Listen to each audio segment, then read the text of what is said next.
Babaliw na tayo sa kakahanap ng content eh.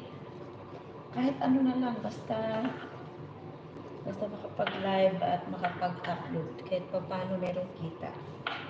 Diba? Kasi tinatry ko ngayon, yesterday, tinatry ko na hindi ako nag-upload. My God. Yung kita ko ay 2 points lang yung kita ko. O yung binigay sa akin ni YT. Kawawa eh. Mas maganda talaga pag mag-upload pa paano. At saka napansin ko rin guys, yung mas malaki yung kita sa shorts video kaysa sa long term video. Mag-upload ako ng long term video, kaunti lang kita ko.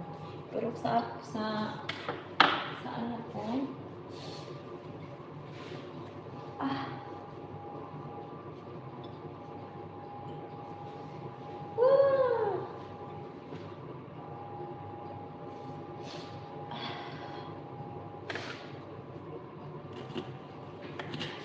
pag dito sa shorts video, malaki yung kita sa short video.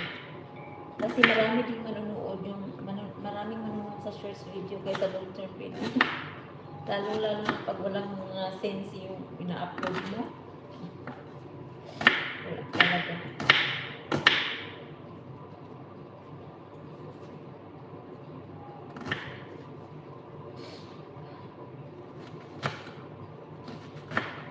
Nakakaiyak talaga kung onion guys.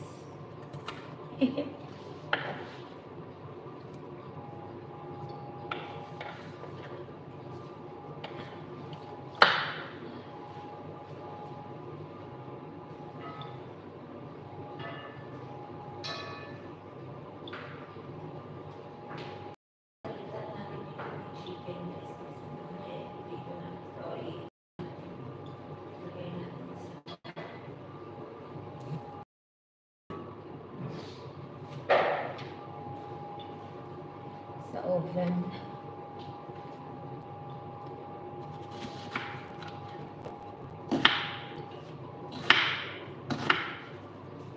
Ayan, sa mga silent viewers ko dyan, thank you so much guys. I really appreciate talaga.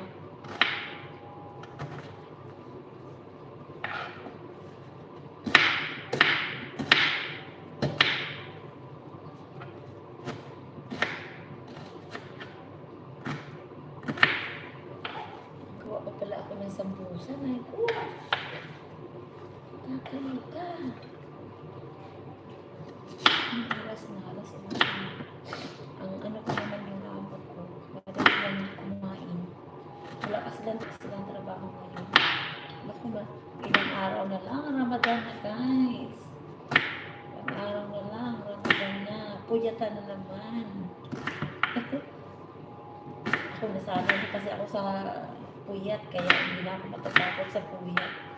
Always na po natutulog ng 1 o'clock to 1 o'clock, 2 o'clock, 12 o'clock, ganun.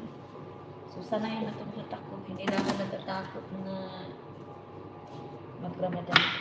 Exciting naman mag-Ramadan kasi nga marami tayong matatanggap na pira. May hadiah tayo.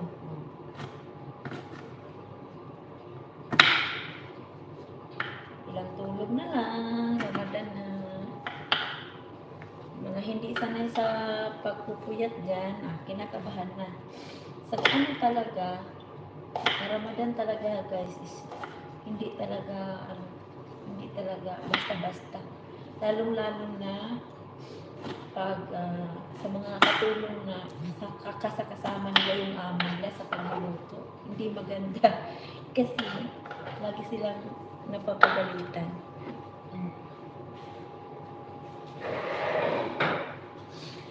Lagi silang napapagalitan kasi nga yung mga amo nila nagagalit. Gagalit yung amo nila. Kaya ayun.